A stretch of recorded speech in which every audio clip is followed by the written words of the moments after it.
Got to back out.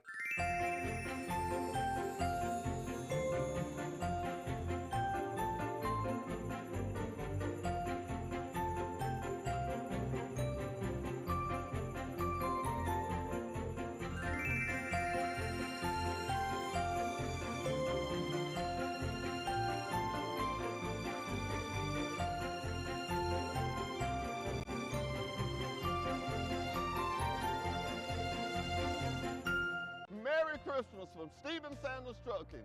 Merry Christmas from Wiley Sanders Truck Line. Are you ready for these yes, toys? Yes, sir. Bring the toys to me. Merry Let's have Christmas. fun. Merry Christmas. Let's have fun. Hurry, boys and girls. Hurry. It's what time of the year? Christmas time. And what do we say? Merry Christmas. Merry Christmas to you from Wiley Sanders Truck Line and Stephen Sanders Trucking. Let's make this the biggest toy drive ever. Townsend's, Troy Cable, Trojan Detail. Those are your drop-off points.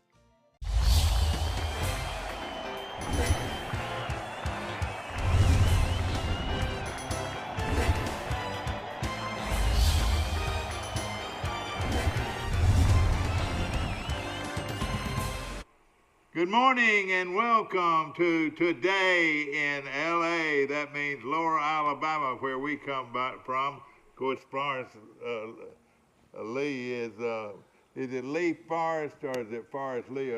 It's Forrest. You were named after two generals, weren't you? It's Forrest Allen Lee. Okay, Forrest Allen Lee from out here at Goshen by way of Luverne, Alabama. Is that right? Where did you go to high school? Well, I grew up Goshen High School, class of '77. Class of '77, and of course we're waiting on The Zoom Zuma. TV to come in here with Mike Amos from the beaches of Panama City, or excuse me, the beaches of Northwest Florida. And that's going to change the complexion of recruiting. It starts, I believe, tomorrow, recruiting. They'll be doing it Zoom, getting the recruits throughout the No question nation. about it. And what's the big day is Wednesday, is that right? I believe it's Wednesday. Michael It's probably low know. profile. Excuse me, good morning, how you doing? Good morning, how's it going? Well, a lot going on. Troy's not going to play. So, Yeah, we mentioned that 3 weeks ago, that as soon as they released those last three games, we figured that was a bad sign. That the last game was going to be Law Monroe. They had not won a game. They fired their coach 2 weeks ago. I think they ought to kick them out of the conference. I think they ought to kick them out of the conference for not adhering to a contract agreement. They could have found some high school boys to come down here if they wanted to. Apparently did not have enough players to field a team. Have you ever in your life heard that? That is unreal, man. I tell you what, they weren't very good. I know that, and I'm serious. I'm wondering how serious they are about their football program. You know.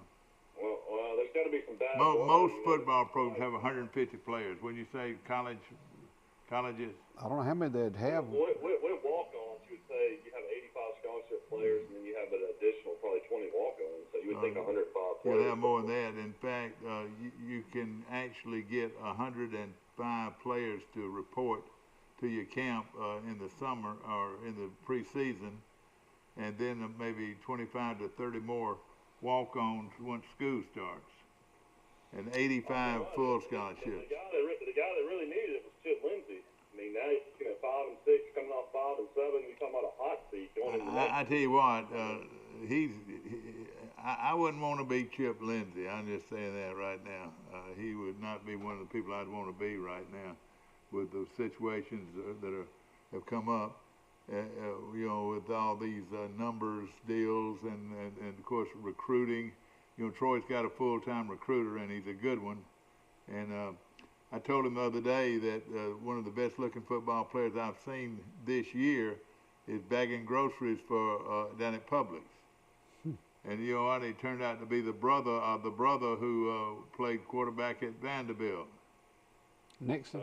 Nixon. The Nixon kid. Yes, Chris sir. Nixon Boy, played you back talking then. about pretty? He is a good-looking football player, and I think he's wishing he could come to Troy instead. Right now, he's listed as one of the members of the Alabama State football team. You know, we look at all the problems that we face in Jacksonville States and the North Alabamas and the Alabama States and schools like that hadn't even started playing football yet. Right. I guess they're going to play the spring ball. Jacksonville State played 4 4 games. Yeah, did they win them or lose them? I lost to Florida. Well, they beat a 1A school. They beat Florida International. They beat Butch Davis. Yeah. And then they lost a really close game that they were leading against Florida State. Yeah, he did pretty well, didn't he? They've got a good program and a marvelous band. You know, it'd tickle me if we played each other every year. I like to play. I like to play and beat people I don't like. And they are definitely somebody I don't like. I've never liked Jack State, and I never will like Jack State. When I worked for Tom And Enzi, and by way, that means I'm a decent Trojan to not like Jack State.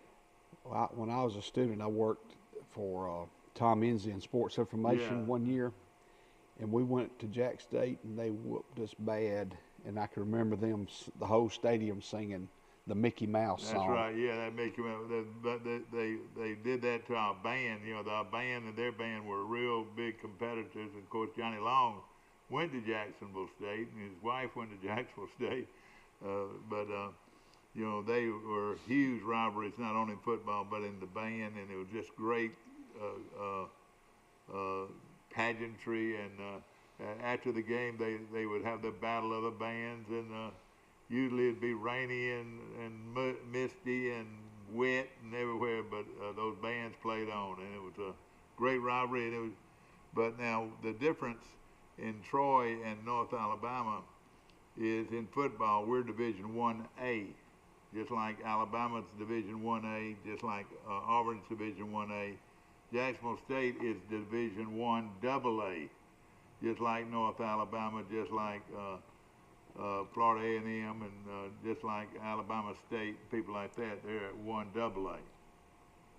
You know, and Oregon is replacing Washington in the Pac-12. You reckon how those Pac-10. folks, they were getting ready for Santa Claus. Those kids were Washington. getting ready for Santa Claus or getting ready for the bowl. How weird is that conference? I mean, they were supposed to play, and then COVID shut it down. So I guess the winner of that game would have been on to go, but now Washington has a 3-1 record. Oregon has a 3-2 record. And Washington, due to COVID issues and not having enough players to play in the Pac-12 championship game against USC, now Oregon is going to be able to play against USC in the Pac-12 championship. And to me, it would be a much better football game too. You know, and because I think they match up a lot better than Washington and Southern Cal, don't you? I mean, I don't know, man. Oregon's lost 2 games. They lost 1 game to Oregon State I watched. I mean, Pac-12 is down all the way around. Let me tell you what the worst scenario of everything right now. Auburn looks like, ladies and gentlemen, this is not pretty. This is not pretty what I'm fitting to say.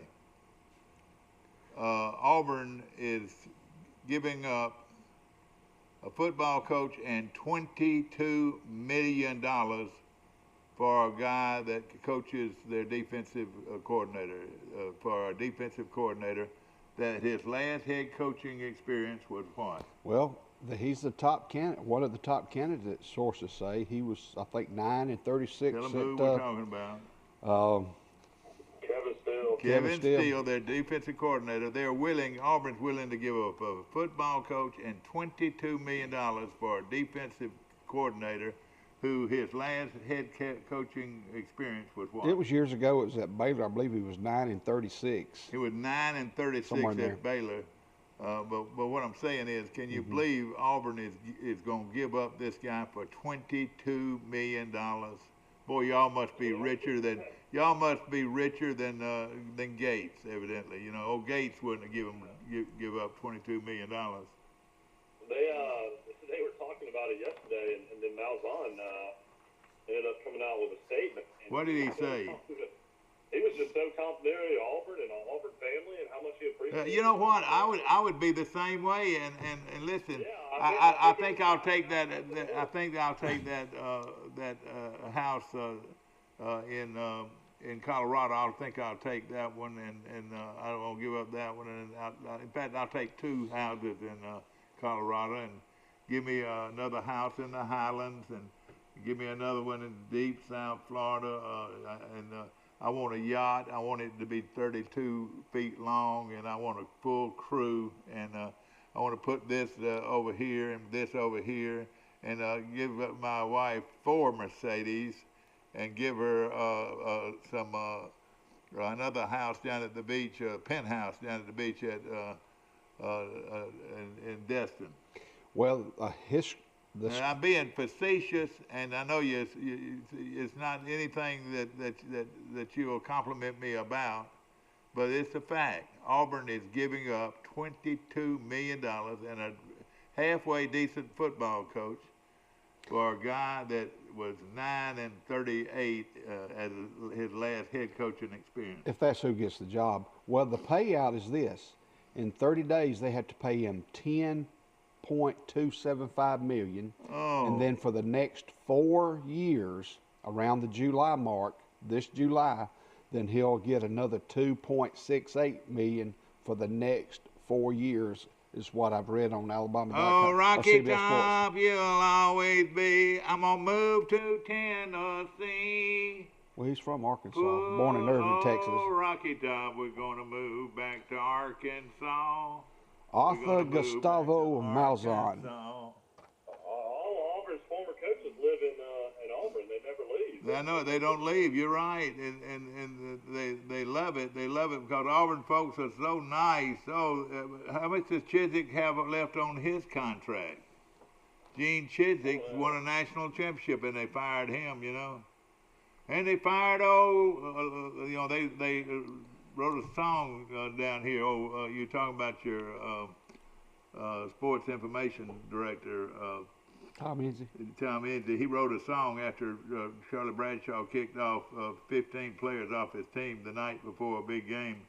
And he said he fired Old String, and he fired Allen Biddle, and he fired a lot of guys that he didn't even know. For one guy Johnny that Horton got in a fight down at the front porch, 15 players were suspended. And the next day, which was Saturday, there were something, I think they counted them, there were 55 people in the stadium. They went ahead and boycotted after that. And it was the beginning and the end of Charlie Bradshaw. Over one little fight down at a local pub, and was that in the 70s, late 70s? 15 players off. Was that the late 70s? Yeah, that was right. And Tom Enzi wrote that song. Yeah. He fired let's see, I don't know the words to it today, but several of them. String was a linebacker, Stringfella, and he was one of the guys that was in trouble. And Stringfella, I wouldn't have messed with Stringfella. He had a boa constrictor in his room, and he was. I remember that when I was a little kid. That's right. And on picture day, he'd have a snake wrapped around his neck. And he was a pretty good linebacker. He was from down in South Mississippi. And he was a good one. And his name was Stringfella. And Allen Biddle was another one. And he fired Old String, and he fired Allen Biddle, and he fired a bunch that he didn't even know. They ran through the briars, and they ran through the bristles, and they ran through the rabbit wouldn't roll. Johnny Horton. Auburn is, ladies and gentlemen, okay. Auburn, and let me tell you, I love my daughters are Auburn, both of them are Auburn fans, and my wife's an Auburn fan. And there's not anything wrong with the Auburn fan, but except for one fact. They are firing a halfway good, a pretty darn good football coach. They're going to pay him $22 million to walk out of his office, and I'm sure he's probably already cleaned it out, man. His wife has said, oh, man, look, I got to call my realtor in Colorado. I got to go. Hey, would you like a new house in Hawaii, or do you want to do it in the mountains of Tennessee? Well, where do you want it on next? And look, we're going to South Florida today. We're going to fly down there, and we might buy a yacht, and we might buy a plane. Oh, we got plenty of money, honey. They're going to give me a check for $10.1 million next month for the start of the year, and then what's the deal? What a deal Auburn got with this now? then it's going to be each July for the next 4 years about $2.68 million. So in July, we're going to go ahead and have a. You know, if you hired Chad, Kevin Steele, I wonder if Chad Morris would stay as offense coordinator, the former Clemson offense coordinator, SMU head coach, Arkansas head coach, and then he spent 1 year under Malzahn. Steele makes $2 million a year as defensive coordinator. What would you do? Just bump him up another $1 million, pay him $3 million, then just keep the rest of the staff? And he will have a buyout too, I would think. Wouldn't you think Steele has a buyout? I mean, this is very similar to Arkansas hiring Sam Pittman, like a career journeyman coach, Yeah. That never was a head coach. Steele at least was a head coach, I guess, even though not successful at all at Baylor. I mean, this is what you're thinking. Auburn. I mean, I guess the power brokers, they were saying on Bonbon yesterday that he built a tremendous relationship with all the money people and. Who Steele has? You're talking about Steele? So he's been stabbing this guy in the back. He's been stabbing this guy in the back for how long? Kind of what Brother Oliver tried to do towards the very end of the Terry Bowden era, where he ended up trying to. Well, we don't know exactly what he did.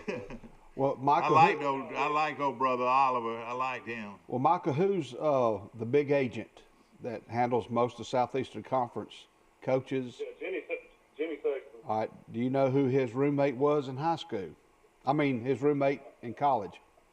Kevin Steele went to Tennessee. No, who was Jimmy Sexton's roommate in college that he helped?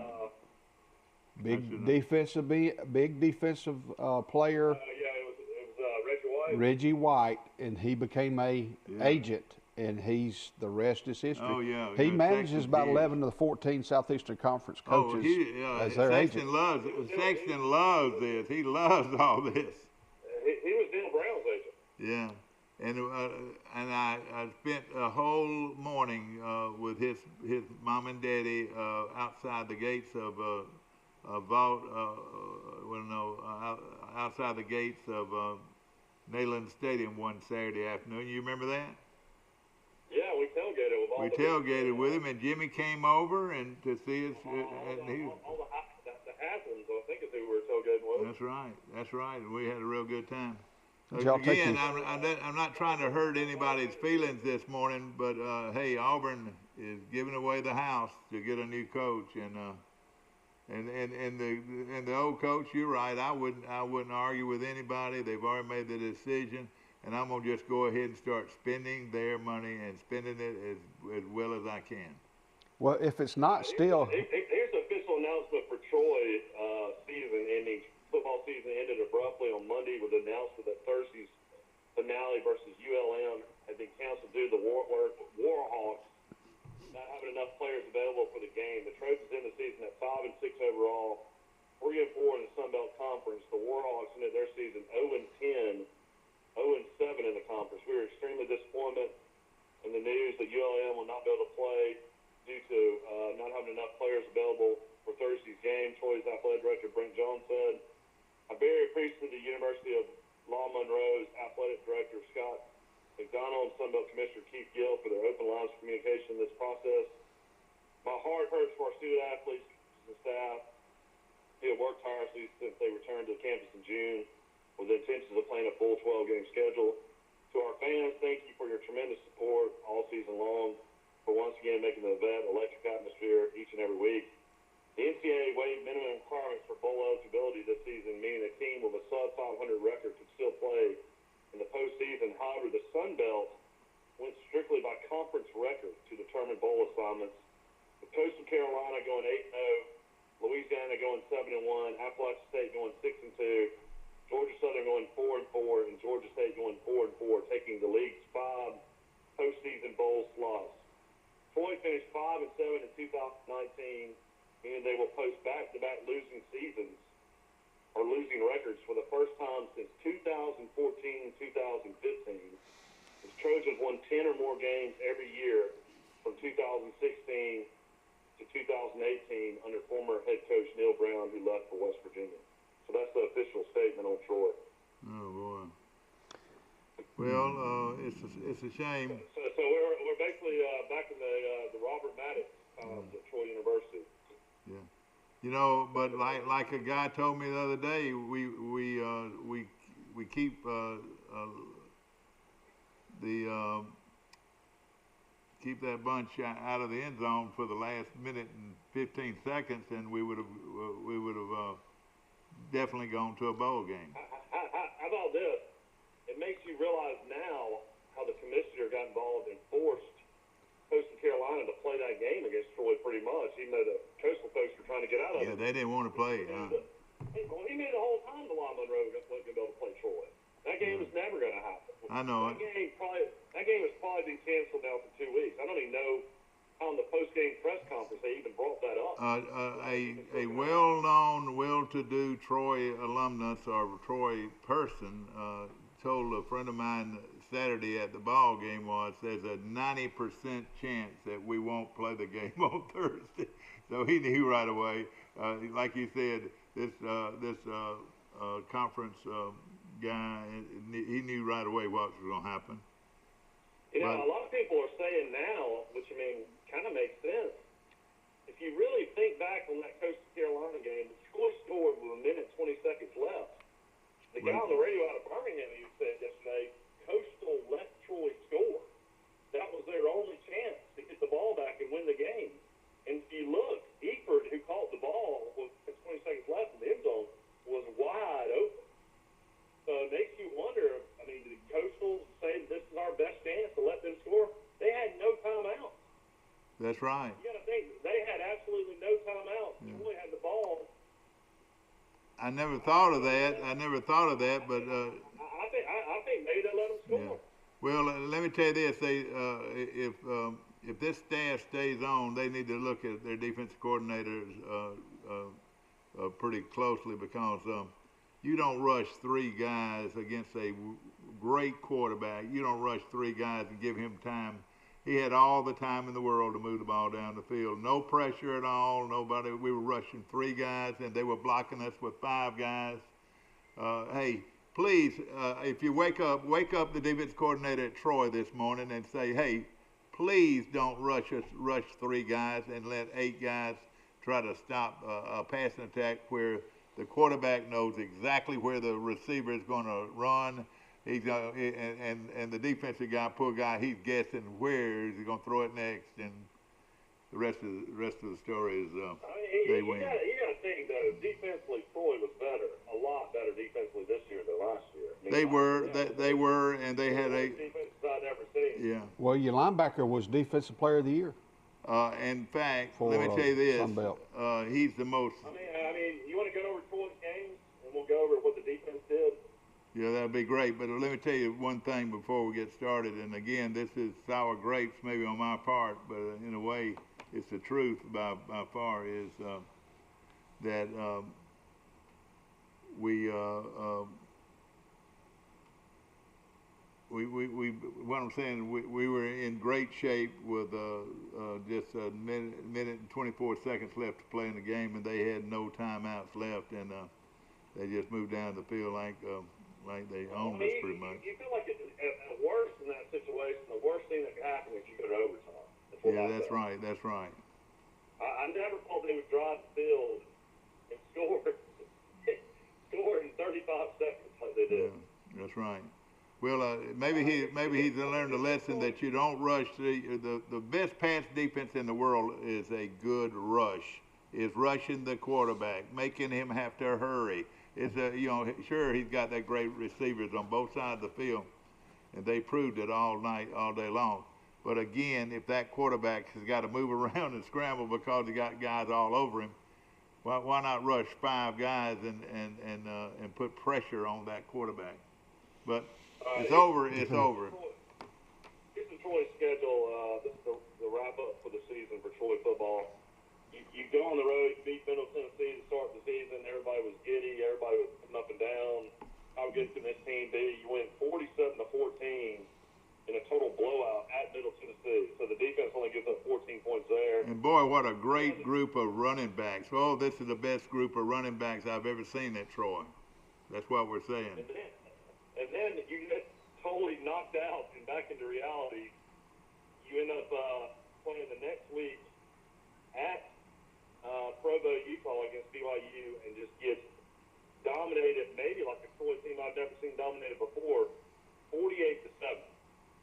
So you lose the game to BYU. And they were sitting on the 1 foot line when the game was over with, and we were just begging and hoping they weren't going to score another touchdown.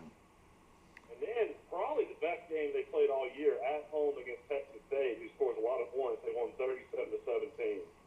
So Troy had a good bounce back. And then the miracle of all miracles, Troy is about to lose to 1AA Eastern Kentucky, who had been blown out by West Virginia by about 50 points, and Marshall by about 50 points. Troy has to kick a 47-yard field goal to win the game, 31-29. So we kind of knew then that the season was going to be not as good as we had planned. Up and down, yeah. Team at home. Then you turn around and you lose that game to Georgia State at home, 36-34. You go on the road, and at the time you thought it was a huge win against Arkansas State. You win 38-10. Which we all know Arkansas State finished 4-7 now, and now their coach is left to take the Utah State job. Then the game, I think that they'll look back on that they could have won with three, even in the post-game press conference, Dylan Bradshaw, his roommate, admitted, that he wanted to make up for what he did against Georgia Southern. Troy loses 20-13. You're at that game, Dad. That was a pretty bad performance. Troy they just kept the ball away from us. They were not a better football team than Troy. I felt like Troy could win the game, but of course we had a backup quarterback, and I tell you what, Free from Brantley, I got, if he was here right now, I'd hug his neck, because he really was gallant. He was gallant this season, backing up Gunnar Watson. Yeah, he came off throwing for 400 yards at Arkansas State, and then he couldn't hit a receiver against Georgia Southern. And then this is the unthinkable. This is the reason Troy's not going to a bowl game. You can blame COVID. 3 starters are out. Chip Lindsey was out as your coach. The head coach wasn't coaching, but somehow a 2-win Middle Tennessee team, a team that's, keep in mind, you beat 47-14 to start the season, comes in and beats Troy 20-17. And let's be honest, Troy scored a touchdown with 10 seconds left to make it 20-17. Yeah. So you lose the unthinkable game there, and then you finally just don't even try to play, just kind of give up game. You go to Boone, North Carolina, and Appalachian State beats you 47-10. Could have beat you by 60. Yeah. And then all of a sudden you turn things around. You go to Mobile. Of course, you're out this game. You enforce that. Yeah. You blow out South Alabama 29-0. Just blow them out. This job. Yep. That's right. Exactly right. The season, we talked about it nonstop. Now a top 10 Coastal Carolina team comes in and comes back with a minute 20 seconds left and beats Troy 42-38. So that is your wrap up for the Troy Trojans. They finished 5-6, 3-4 in the Sun Belt. So I don't know where you go from there. You just got to hope that recruiting is going to be really good, and somehow they can turn this thing around. All right, now get your pencil out and mark down the wins. We open up at Southern. And Middle. Well, I'm talking about the 2021. It says, yeah. All right. Okay. All right, we have Southern. Then we play Liberty, Southern Miss, South Carolina. Then the schedule has not been firm, but we got to play Coastal Carolina, Georgia State, Georgia Southern, Appalachian State, Louisiana, South Alabama, University of Louisiana Monroe, and Texas State. Yeah. What will be the record next year? But Well, we don't know where that's going to place on the schedule. I'll tell you right now, let's look at the programs right now. Coastal Carolina is better than Troy. App State is better than Troy. Louisiana Lafayette is better than Troy. And Georgia State is better than Troy.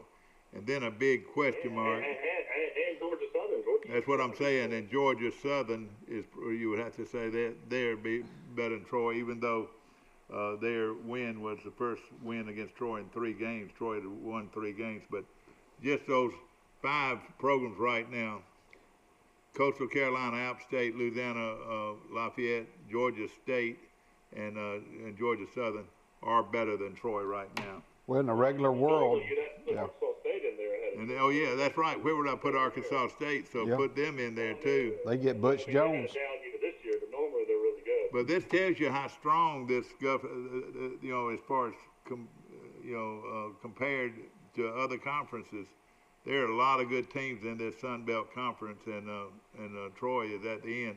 Troy is not better than Coastal Carolina, not better than App State, not better than Louisiana Lafayette. We all know that. And then we can say we're not better than Arkansas State year in, year out. We're not better than Georgia State year in, year out, and Georgia Southern. They've lost 2 straight years to Georgia State. Right now, the only team that we know we're better than is Texas State, Louisiana Monroe, and South Alabama. Those are the only teams that we know we're better than right now. Troy's got an uphill ride to go. Right now, Troy is no better than the 7th best team in the Sun Belt, and that's a fact. Yeah, I mean, that's true. I mean, how do you fall so quickly though? I mean, how do you go from 10 wins, 11 wins, winning the conference, and then 10 wins again? Yeah. I mean, how do you fall? Oh, dumb me was saying, we got the best running backs we've ever had at Troy. As far as numbers, we have great running backs. We've got great receivers, and I think we did have some pretty good receivers.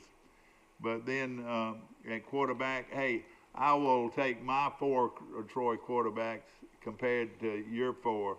And I was saying that all year long, that Troy had the best 4 quarterbacks. Well, I was wrong. But we did have 2 pretty good ones in Gunnar Watson and Free. Free, bless your heart, they ought to have a parade for you in downtown Brantley. The kind of effort for him to come in and take Troy down the field twice on touchdowns and really actually close to 3 times. Just telling him to get ready right then, and he went in there and did his best. And I proclaimed this young man's day in Brantley, Alabama today. He was really that good.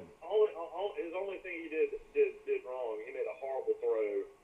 That's right, and he was hoping that somebody would make a play. He threw it in the middle in the coverage. You don't throw the ball to a 5'9", 5'10" Kalen Geiger. You throw that to Reggie. Yeah, that's right. 5, or Marshall, who's 6'5", a guy that can jump up and make a play. I think Troy could have thrown the ball to Todd in double coverage numerous times throughout. His play in that game I want to say it was a 42-yard touchdown pass, was the best play of the year for Troy. I mean, his first individual effort, it was just unreal. You're right. We probably didn't go to him enough, Mike. He'll play in the pros, and we didn't go to him enough.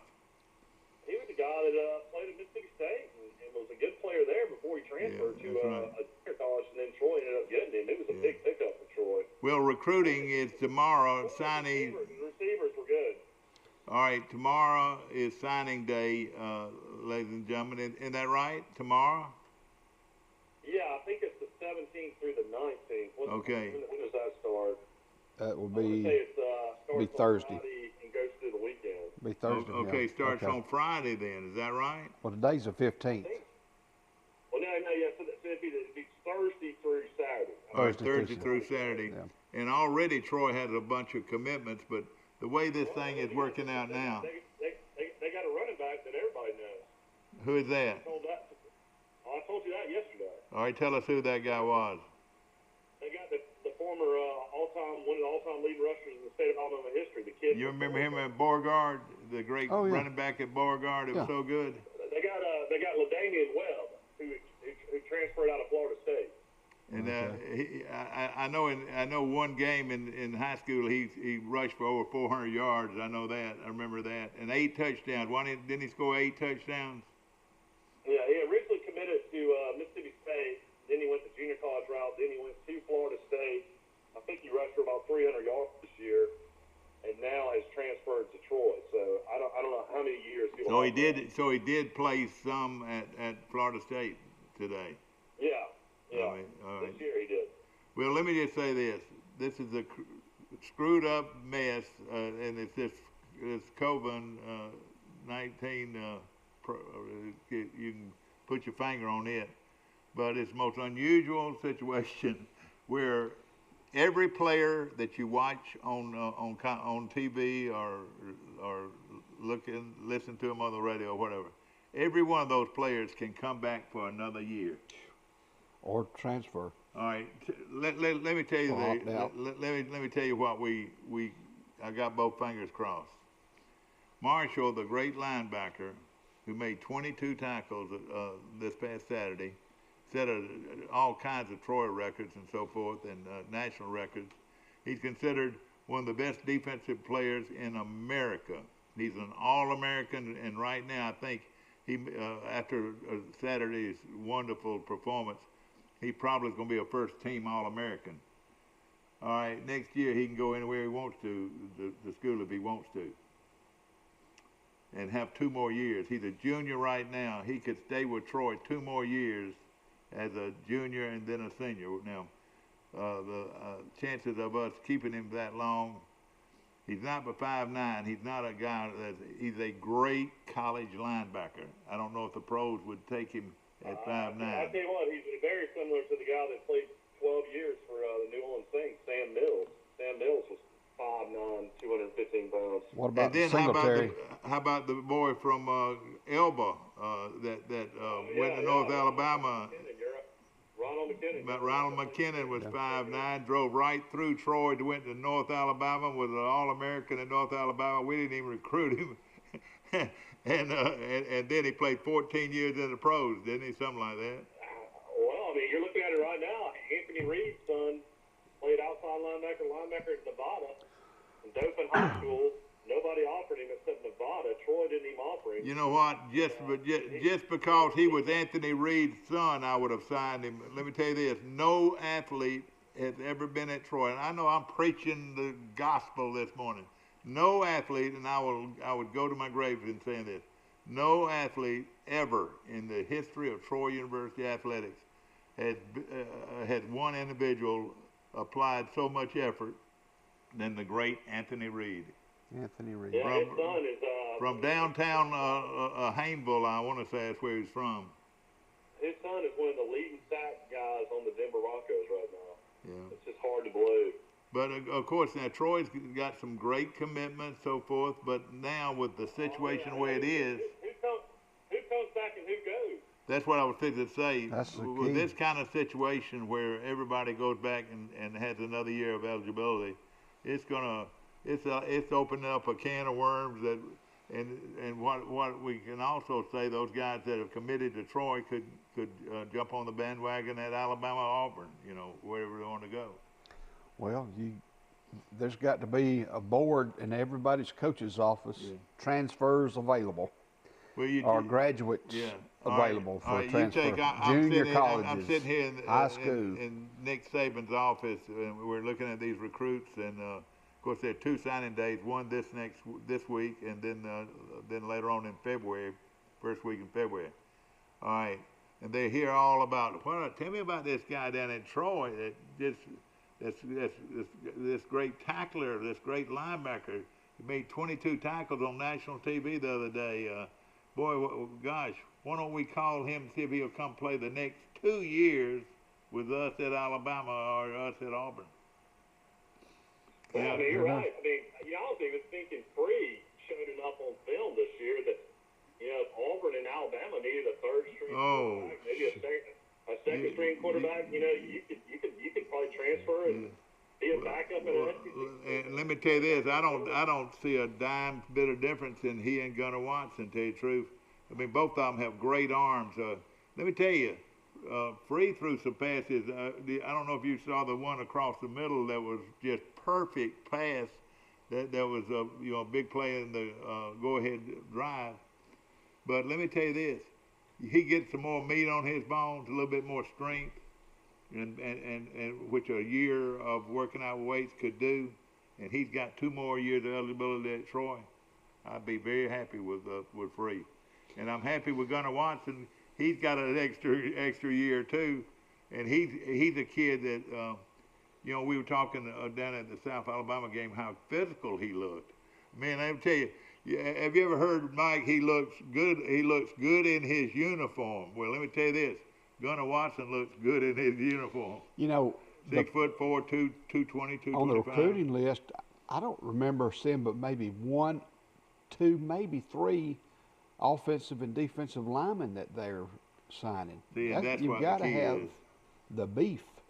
You look at Appalachian State, how physical they were, and Louisiana Lafayette, how physical they were, and watch how physical Lafayette is when they play Coastal this weekend. Yeah, huge offensive lineman. Yeah, but let me tell you this too. The offense that they ran at Coastal Carolina, and this quarterback is really good. His name's McCall, and he is really good. Let me ask this: McCall, he could start at Auburn tomorrow, don't you think? Isn't he a redshirt freshman? I don't know this. He could definitely transfer and go play somewhere in the ACC or SEC. There's no doubt. And that receiver, number 8, oh God, that big receiver that scored the touchdown that won the game. Him and number 1, and number 1's the guy that beat us last year up there, Mike. Marble. Yeah, and the way they ran their option, did you notice how they ran it? They kept the mesh, ran that mesh. Well, they had to keep those linebackers in tight, but the offense they ran was hard to defend. Yeah, I was in Georgia. I didn't get to see it. Yeah, there was no TV available. available. Right. I had to listen to the Bama game. We're having a big time this morning, being critical about certain things. No, we're not being critical. We're just being honest. Yeah. We're people that care about the program. If I was an Auburn guy, right now, I'd be raising hell. I'd be raising hell that they move so quickly in this situation. Let me tell you let me tell you the guy that was more surprised than anybody in this world. And he just got through dancing with his team after beating Mississippi State, in a good way. And he's got a great running back coming back. He's got a good college quarterback coming back. He's got a lot of good receivers. He's got all those guys are coming back. And I would think he would be the most surprised guy, because he was saying in the back of his mind is, oh, they're not going to pay my buyout. No way in the world would Auburn would pay my buyout, because it was $22 million. And surely, what are we doing? What are we doing? Well, somebody with deep pockets at Auburn didn't like this guy, evidently, because that's the only reason I would think that he'd get the buyout. Right. Well, Vanderbilt got them a new coach. Clark Lee, he's 38 years old. He started his career playing baseball at Birmingham Southern. That's and right. As a freshman, they won the NAIA championship. Then he transferred to Belmont. Then he transferred and played at Vanderbilt, played football. But he's their new head coach, Clark Lee. He's the defensive coordinator for Notre Dame. Yeah. And they had to cancel their game with Georgia due to COVID. Excuse me, now tell me where he had been. Where had he been? Well, he's coached at UCLA. Notre Dame. Oh, Yeah. okay, he's pretty good then. Yeah, he's a defensive coordinator. They had a good defense. Yeah, he's coached at UCLA, South Dakota State, Bowling Green, Syracuse, and Wake Forest.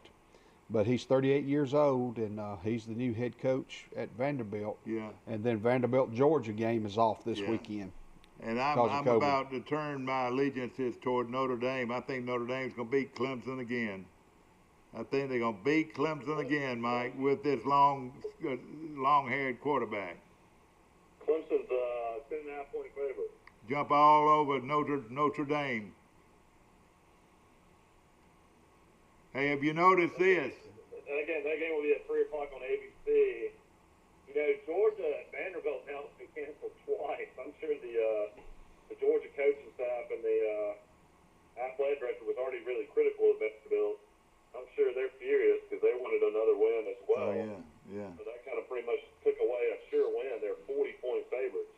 But, I think they like this young quarterback that is played the last 2 or 3 games that's turned their offense around. Let me tell you another big, you know, we were talking about how crazy this is going to be with recruiting and with transfer rules. How about this? The outstanding quarterback at Central Florida is going to play for Florida State. Right. Just told his coach, said, Coach, I'm leaving. I'm going to play for Florida State. And that coach can't do a thing about it. Well, he's been out for 2 years because of his devastating injury. Well, tell us this guy, how good is this guy that Florida State got? And, you know, they might just be a good quarterback away from having a winner. Could be. He's the guy that beat Auburn in the Peach Bowl. He was Central Florida's quarterback when Central Florida upset Auburn. Yeah. Mackenzie Milton's his name. He's from Mackenzie Milton. He's from where? Hawaii. Oh, you another guy from Hawaii. What are they feeding these quarterbacks from Hawaii? Pineapple. Is it a good pineapple diet, or what's the deal? Well, you know, Hawaii's big dish is spam. The spam. Yeah. and then like that bologna sausage thing. Yeah, wait a minute. Yeah. Yeah. I'd give $10 for a box of spam and when I was overseas, but yeah. I guess Texas A&M, they play Tennessee this weekend. Does Tennessee have a chance? You know, you're right. They're still in the picture. Yeah, and then Ole Miss plays at LSU and Missouri at Mississippi State. Those games Ole are Miss still on. LSU games been canceled though, hasn't it? Have you heard that, Mike? It's still going on. Oh, it is? Yeah. Do you want to take our first break? Well, we'll do it. We'll, of course, it's brought to you by Premier Dodge, Chrysler, Jeep, and Ram trucks on the bypass right here in Troy. Believe you me, nobody beats the Premier deal. Nobody. We'll be back. Merry Christmas from Stephen Sanders Trucking. Merry Christmas from Wiley Sanders Truckline. Are you ready for these Yes, toys? sir. Bring the toys to me. Merry Let's have Christmas. fun. Merry Christmas. Let's have fun. Hurry, boys and girls, hurry. It's what time of the year? Christmas time. And what do we say? Merry Christmas. Merry Christmas to you from Wiley Sanders Truckline and Stephen Sanders Trucking. Let's make this the biggest toy drive ever. Townsend's, Troy Cable, Trojan Detail, those are your drop-off points. Our history is woven with the stories of those we serve.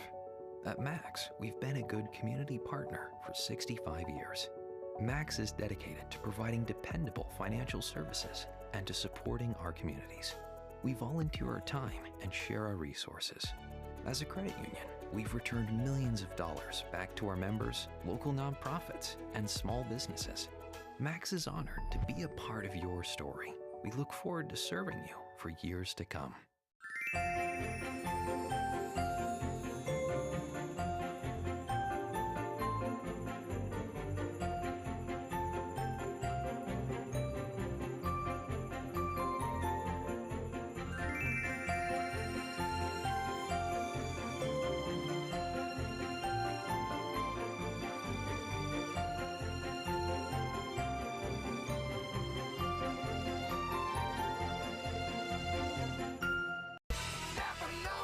Trojan Auto Parts of Troy, home of Napa Know-How. Stop by and see owners Mike and Melissa Kilcrease and their Napa Know-How team with over 100 years of combined experience. We're the only locally owned parts store in Pike County, and we're fully stocked and ready to serve you.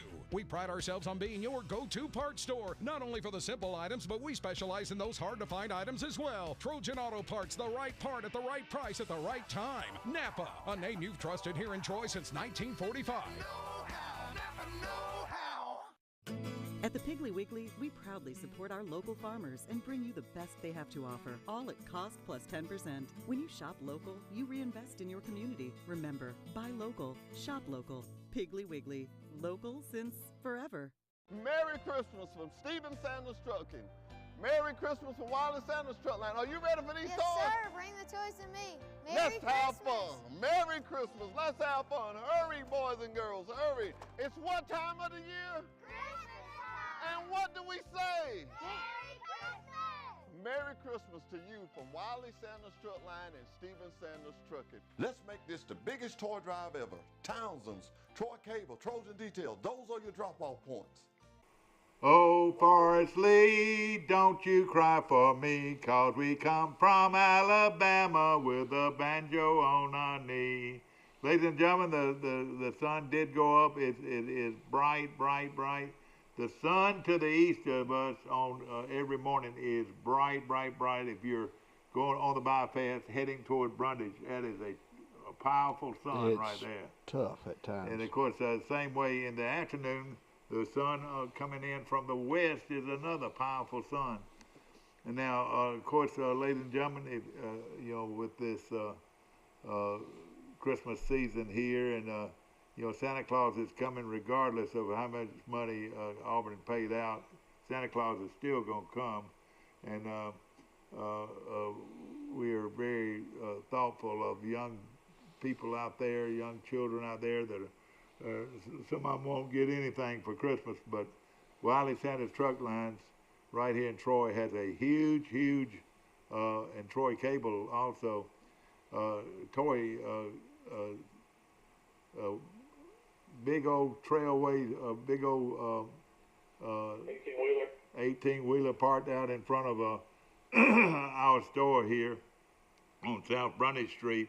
So if you have some toys that you would love to give to this program, we appreciate it. There'll be people out there today, hopefully, to receive your toys. So if you're out and about today and you see a bicycle over there, said, you know, I bet you a young child would love to have that bicycle, and it would make their Christmas. And so pick it up and bring it over here and put it in the trailer. And it's a wonderful gesture by Jeffrey Bennett and the Sanders family to recognize these kids at Christmas. And then, of course, the Big Turkey from Heaven program, you know, she has just done a wonderful, wonderful job with this program here, and it grows and grows and grows. So also, if you'd like to donate a turkey, go by Piggly Wiggly on the bypass or on North 39th Street right here in Troy, and buy a turkey and give it to this wonderful, wonderful program at Christmas. Right. I think you can buy cakes. There's a way to contribute by calling out there at Sanders Trucking, but that's a wonderful gesture that people are giving. No question about it. On the 22nd day of December. And it's a time for giving, and especially this time of the year. And I lost another loved one, another sweet, sweet, sweet, sweet lady. And our prayers and our thoughts go out to her family this morning, and Max Davis, his wife. Was it Miss B? She's wonderful, wonderful lady. When our prayers and our thoughts were with that family, and what a wonderful, wonderful girl, lady, and we lost her, and we have a lot more that are sick out there that need our prayers. So please, please pray today that they can pull through this terrible, terrible situation that we're in. Let's pray that we can get this vaccine quicker than everybody's saying that we're gonna. You know, I mean. Yeah. I don't think there's any way that people should. I mean, there's no reason that people are gonna have to wait till March and April to get this. In my opinion, I don't know why. Yeah, and it seems like exactly. Get the vaccine in the next month. Exactly, and we need to take it, because I mean everybody's not going to be taking it, but I mean, you know, the people that really need it now. That's right. And we need to go ahead and get it done. It is. It really is. And again, we've got a lot of local people that need our prayers. And again, our prayers go out to Max Davis, and he lost just an angel, a wonderful person, and our prayers and our thoughts are with that family. And so many families out there right now are suffering and that are going through this virus. It's just. And it's again, a tough time of year. I mean, if you know somebody out there that's sick and has not been attended to, that needs some medical help, tell them to go to their doctor, and then the doctor will send them on to the local hospital. And there's some people out there that have this virus and that need to be attended to, and hopefully they will. Hey, Dad, when are you going to have Whaley McConnell? You know, I was probably one day this next week, or we might actually try to get them in here on Thursday. Why don't you get a bag of pecans and give them to my buddy Forrest Lee so he can make me a pecan pie? I've got the pecans ready. I'm gonna have you a pecan pie. And you're coming in Friday. You're coming in Friday or Saturday? I'm excited about that. Yeah. You're coming in Friday or Saturday? Now he's coming in Friday. Okay. Yeah, I have not been to Troy with my girls and wife probably in, I don't know, 6-7 months. It's been a long time, so we're excited to be coming to Troy. Well, we're glad to have you too for Christmas, and of course, you know, when you have children, you know, some people in Birmingham, some people in Troy, some people at Grayton Beach, and it's a wonderful time of the year, but it's also a great time of giving. And with this virus, COVID-19 situation, you know, I'm worried about, and I apologize if I put too much emphasis on this football coaches situation. The most important thing is human life, and we've got to be conscious. If everybody looked at this situation like your mother, who is very, very conscientious about washing your hands, putting gloves on when you go somewhere, wearing your face mask, we all should look at these people that are real conscientious about the way they live their life. And it's sure no joke. You know, I just told you about a beautiful lady that we lost yesterday. And hey, wonderful, wonderful family. And there are a lot of other families in Troy that are sick. It's just. Yeah, I mean, it's one of those situations that hopefully this time, you know, next year we will not be talking about this. You know, I mean, we'll be talking about it like a flu type situation, and hopefully we can get back to normal. Yeah. Hopefully we can get back to normal in about 4 or 5 months. I'm hoping. We've got a big basketball game coming up on Wednesday night, tomorrow night. The Sanford Bulldogs under Coach Bucky McMillan, who's a former Mountain Brook High School coach that won all those state championships. He's now at Sanford University and has a real good team, and he brings them in here to Troy tomorrow. I want to say it's a 6 o'clock, I don't know. I believe it's 6 o'clock. 6 o'clock tip from Trojan Arena. And again, arm's length will be the way to go. And a sporting event inside would freak me out a lot more than anything outside. Outside, I feel pretty confident. But man, in an arena, people coughing, people sneezing. I mean, I don't know. I mean, I would wear your mask the entire time. I would be as far as I possibly could away from people to watch a basketball game right now. Yeah, I understand. You're right. Well, when Alabama plays Florida this weekend, the attendance can be 16,500 people, and we've mentioned it. You know, the New Orleans Saints, their next 2 games, they can only have 3,000 people in that dome playing football in that Mercedes dome. So yeah, Sanford is right now 2-2, but their last 2 games they won at Belmont. Everybody knows how good Belmont. I know it. Yeah. Basketball.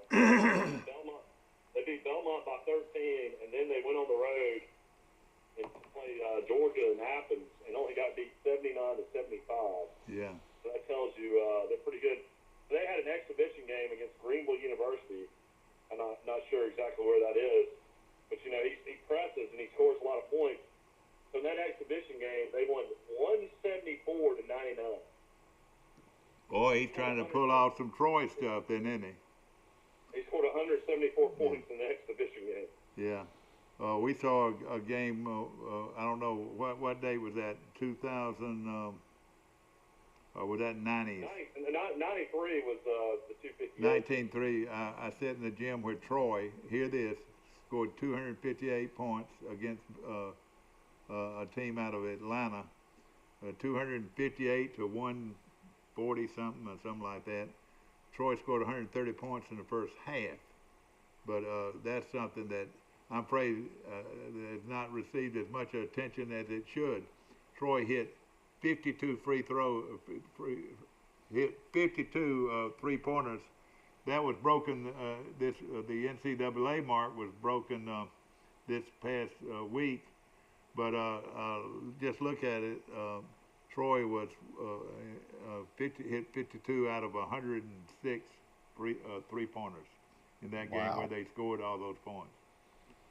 So a lot of people claim they went to that game too. You hear more and more people talk about it. It was probably about 1,500 people there, and it snowed that day. Remember? It was snow out. That's right. It did snow.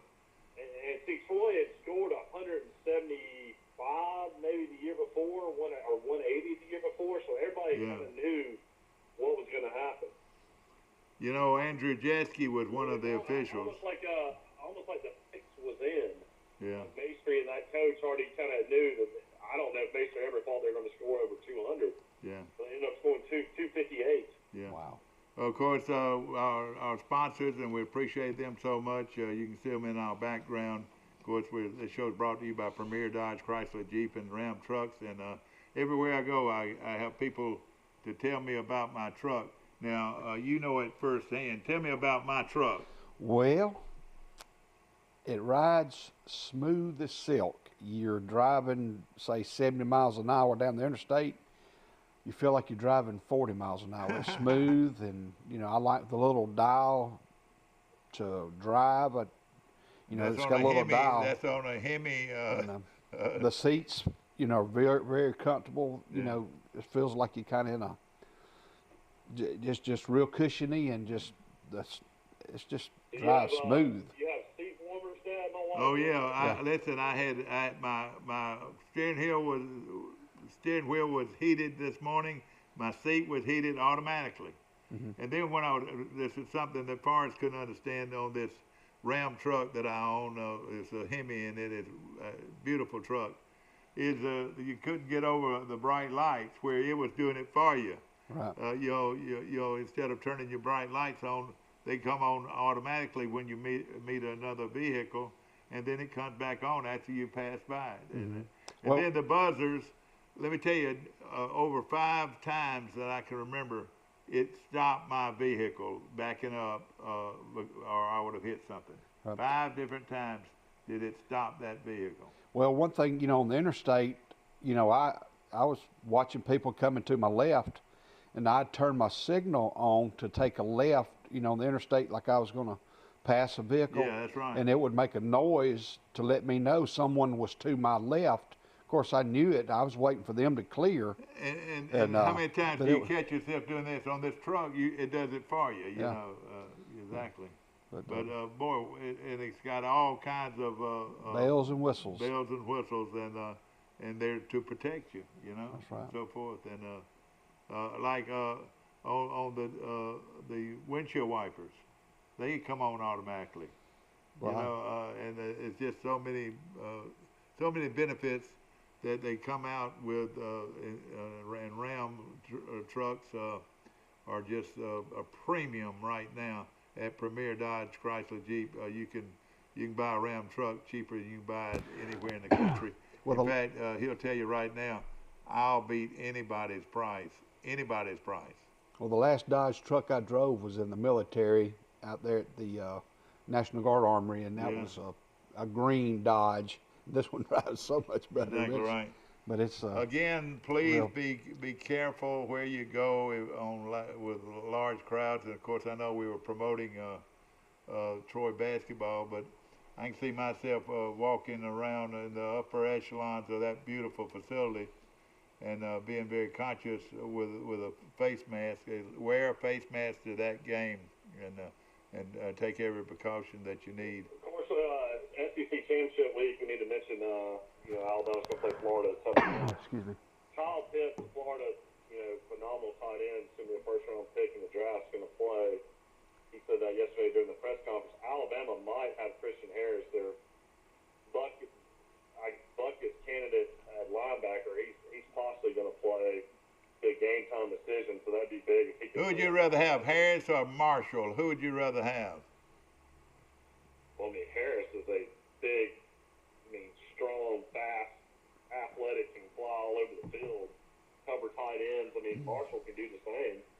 Marshall's 59209. 59209. On paper, you'd take Harris because he's about 6'3", about 240.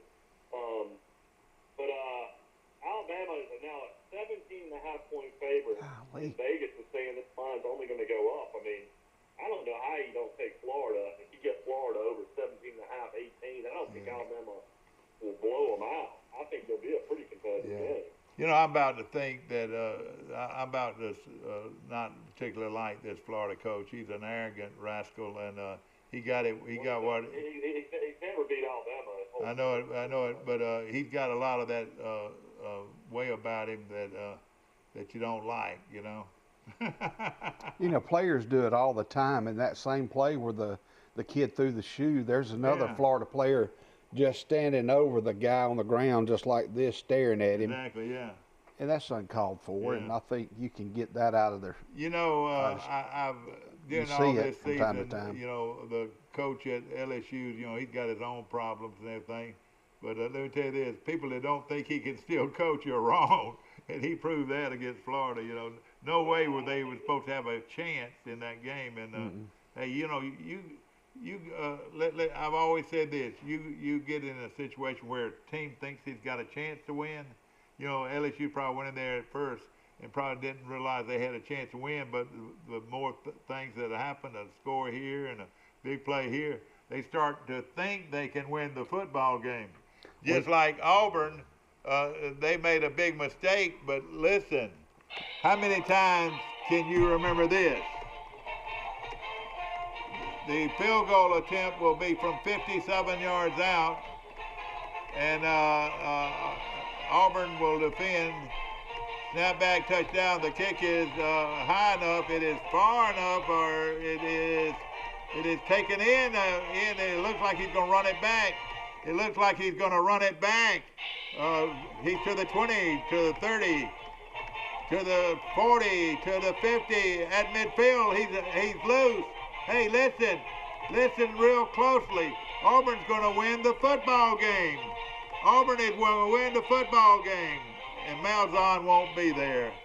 Malzahn would be sitting in his comfort seat, wherever it is, and enjoying a good football game and not ever having to hit a lick at a snake for the rest of his life financially. And then they lose the next game, their bowl game? That's right. They lost the bowl game to Central Florida. I want to say Central Florida. Well, the week before they had that fluke pass they called against Georgia. Was that Minnesota? Was it Minnesota? Who beat Auburn after that? I can't remember exactly. They got beat by Minnesota last year. Yeah, Minnesota. And then Central Florida the year before. Is that right? I mean, when they won when they had the kick six and they had the miracle game against Georgia, that's when they played the SEC championship.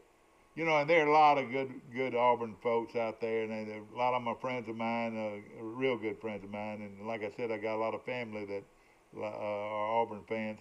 But you know, you gotta look at their situation.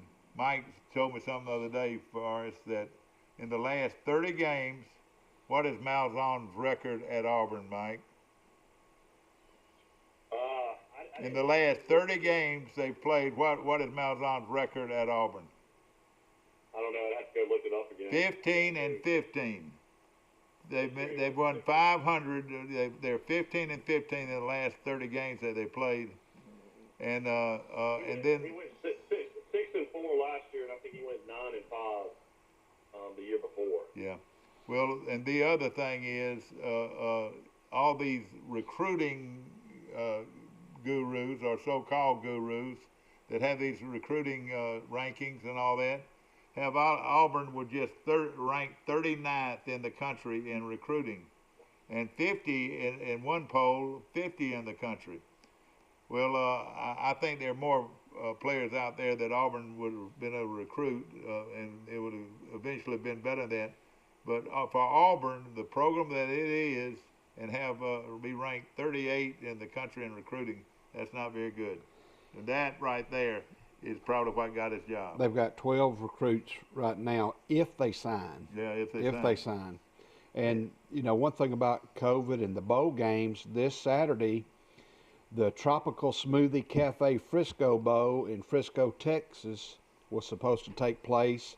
SMU will have to back out of that because of COVID. Yeah. And that's where Richard McBride is, but University of Texas San Antonio, they were scheduled to play them, whether or not they're going to get a replacement. But the first bowl game was this Saturday. Yeah, that's right. December the 19th. It's always the biggest. That's the big weekend, and usually, Troy would be in the works here. We're gonna make a phone call in a moment to see if I can catch him, and we're gonna put Mike on hold. We're gonna take a short break. We'll be right back. Then the next. I think we're still on, Mike. We're going to take a short break. We'll be back. Brought to you by Premier Dodge Chrysler Jeep and Ram Trucks on the bypass. Has not been recognized. Okay, we're going to leave it right here for the time being. And we had a phone call coming in. Get back to Mike Amos from Grayton Beach, Florida. What kind of weather do we have down there this weekend? It's not too bad. It's right now it's sunny. It's cold. It's 45, but it's nice down here. Yeah. It's finally not any tourists down here. So, Yeah. Well, let me tell you something that. Bump into people left and right. Let me tell you something that you might not have seen. That by this weekend, from what I gather, we're going to start getting a little rain to go with very cold weather. We could actually have some snow by the weekend. Now, I'm not the weatherman, but I was just looking at it. Rain and cold weather presents snow, you know. Have you heard any of that? I hadn't heard that. I won't get everybody excited. Yeah. His record in the SEC, I think, is what cost him his job. He was 39-27, but he went 6-4 this year. Last year he was 9-4. Year before that he was 8-5. 2017 he was 10-4. And then 2016 he was 8-5. The year that was so bad was 2016. Well, actually 2015 when he was 7-6 and they played in the Birmingham Bowl. Yeah. Against Memphis. You remember you and Coach Sadler drove up to Birmingham. Yeah, I remember that. Yeah, sure did. Old Coach Sadler. Then of course his first year was his best year ever. He was 12-2. He played for the national championship. Yeah. But I mean, he was mediocre at best. After the 12-2, he was 8-5, 7-6, 8-5. Yeah. But now he's supposed to have Kevin Steele's supposed to be a good recruiter, and your other guy that was a great player at Auburn, he's a good recruiter. They've got people on their staff that are good recruiters. Why can't they get the players? Well, I mean, I don't know what's going on. I don't know why they were so down in the recruiting rankings. Of course, it's not over with yet, but I just don't think Kevin Steele is the guy that would excite the fan base. I think it would be the total opposite. Yeah. I don't know. I don't know how he would. Mike, who is out there other than? Who would you think would be a good candidate for Auburn? I mean, Hugh Freeze beat Alabama twice, but he's got a lot of baggage. But he can coach football too. Yeah. Yeah, Cristobal is a guy that I don't know if he's a great coach. He's a guy that I think recruits really well. Yeah. The Oregon coach, I don't know if he wants to come back closer to Miami where he's from. You know who I think? I would definitely go after James Franklin. I don't know if he'd leave Penn State or not, but that's the guy I would go after. Yeah, he's really good. Anybody to do at Vanderbilt what he did. But you know who's out there as pretty as he can be, just as pretty as he can be, Mike? The coach at Ole Miss. Coach Ole Miss would be, those Auburn fans would go crazy over him. Yeah, he would definitely, it would be a media, the media and the coverage of Auburn would be through the roof. I mean, everybody. Oh, man, they would, the fanfare would go crazy. I mean, he was beloved at Alabama, and of course, he's at Ole Miss now. Auburn can pay him more money than Ole Miss, I reckon. What do you think? No, there's no doubt. Yeah, Auburn would pay more money. I mean, Lane Kiffin is who we're talking about, the head coach at Ole Miss, and of course the very popular coach, and he's been at a lot of places, but players like him. Yeah. Can you leave a program after 1 year?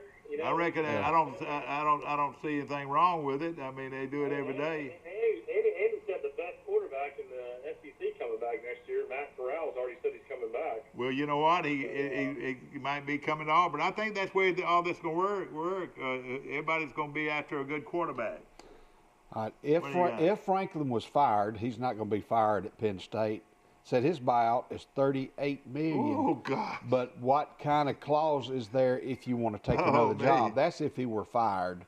So who knows what that would be. But would they get Urban Meyer? Would they go after Urban Meyer? Yeah. This may be a smokescreen. You know, you hear the report that Kevin Steele is the leading candidate as unnamed sources. He may be a smokescreen. All of this that I've said today, and I know I've made some folks mad out there, you know, with my opinion, but everybody does have an opinion. But if they hired Urban Meyer, all I would be worth it. He's the only coach I think that could be worth the $22 million buyout. Urban Meyer has proven to be a great coach. I don't like him. I call him a vacuum cleaner salesman, but he is a good football coach, and wouldn't that be something to have this old boy from Troy being the secondary coach at Auburn? You talking about Corey Dennis? Yeah, Corey Dennis. He's a quarterback's coach at Ohio State right now. Urban Meyer is his son, is his father-in-law. Yeah, I just have a big issue with Ohio State getting to the playoffs with only 6 wins. I still don't think that's fair to all these other teams that played 11 and 10 games. I mean, I'm sure they'll get in because of the politics. But man, they're going to be so much more healthier than anybody out of the SEC or ACC just due to games played.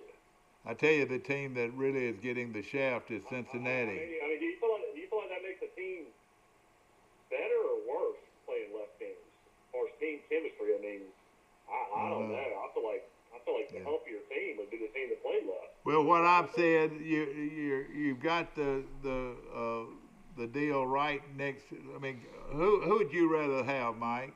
The head football coach at UAB or the defensive coordinator at Auburn? Who would you rather have? Oh, Clark in a heartbeat. Clark and his staff at UAB would be already ready. The offensive coordinator would be Bryant Vincent, who learned how to coach right here in Troy, Alabama, and of course was a magnificent offensive coach here. And of course he's been in several places. But Clark at UAB would give them an instant winning type program right away. You can't say that about the defense coordinator at Auburn. Clark would be the way to go for Auburn, and they'd be ready to go. The staff would be intact. He would take the whole staff, knowing him. Clark had to build that program twice. Let me tell you a little thing that he did this year, and you Auburn folks hear this. UAB this past weekend had not played a game in 40 days. They had not played a game in 40 days, and they go out to Houston to play Rice, and a good Rice team. They beat them, and they'll be playing for the conference championship, and a major bowl bid could be in the making for UAB. And Rice the week before. Major bowl. Well, maybe more of a New Year's Day bowl or something like that. Yeah. The thing you're leaving out more than anything, they did it with only 47 scholarship players. Yeah, exactly. And Rice the week before beat Marshall. Exactly. Rice was a good football That's the reason team. I picked Rice, because they had just beat Marshall. Yeah, exactly. This was their third straight division championship at UAB. I don't know if they're in the West or in the East. Well, and let me tell you this: a Pat Dye look-alike coach would be the kind of coach you'll get with Clark at UAB. A Pat Dye, that wouldn't be a bad coach, would it? Yeah, if he's your fallout guy, like if all these other guys, these big names, end up not taking the job, and you have to settle for a guy like Clark, that's not much of a settle, in my opinion. Yeah, I think it's a really and see, he's already ready to go. I mean, he's already ready to go, and just think what kind of recruiter he'd be. He would dominate Alabama recruiting. He would get a lot of players out of Alabama, especially the Birmingham area. Alabama's, more of a national recruiting. Yeah, I know. Program. They get guys from all over the country, but he would definitely have the relationships with the high school coaches. See, people don't realize that Clark used to be at South Alabama. He's got a lot of ties with coaches in the Northwest Florida and the South Alabama area. And, of course, he's got all kinds of recruiting potential in the Montgomery area because he was a head coach at Prattville at one time. You know, he has a long list of supporters that love him as a coach. Wouldn't you say, Mike? You reckon how many Clark people would be for Clark if there was a vote in the state of Alabama? Yeah, I mean, he's a popular coach. You know, he was the head coach of Jacksonville State, put them to the third round of the playoffs. Yeah, oh yeah. He's been there and done that. That's the thing about him. He's been there and done that. He's a country boy now. He's a country boy, but so was Pat Dye, and so was Larry Blakeney. Listen, they won by the more country they could be, the better recruiters they were. More down to earth. Ma'am, if your boy comes here, I'm going to make sure he's well fed. I'm going to make sure he goes to church on Sunday. And I'm going to make sure that he does his grades and does his homework. Hey, that's the kind of country boy effect that they would have. You know, the bowl season. Country boy can't survive? Yeah, and then yeah, that would be their theme song. Instead of Rocky Top, it'll be the Country Boy Can't Survive. Yeah. Of course, is Georgia? How did Georgia start their football season? I mean, the high schools over there. I know you have a connection against Georgia. They done? Need a scroll. No, here we go. Georgia plays the semifinals this weekend, and the reason I know that, Callaway High School, just outside LaGrange, Georgia. Claude Giddens' son, Zach, is the offensive coordinator. They play this weekend. If they win, then the state championship games will start next week, and they're scheduled to play this weekend. If they win, I think the championship game for them will be the following Tuesday. They skip a week, and then so there's 2 games left in Georgia. They're in the playoffs. You win this weekend, then you're in the state championship game. Yeah.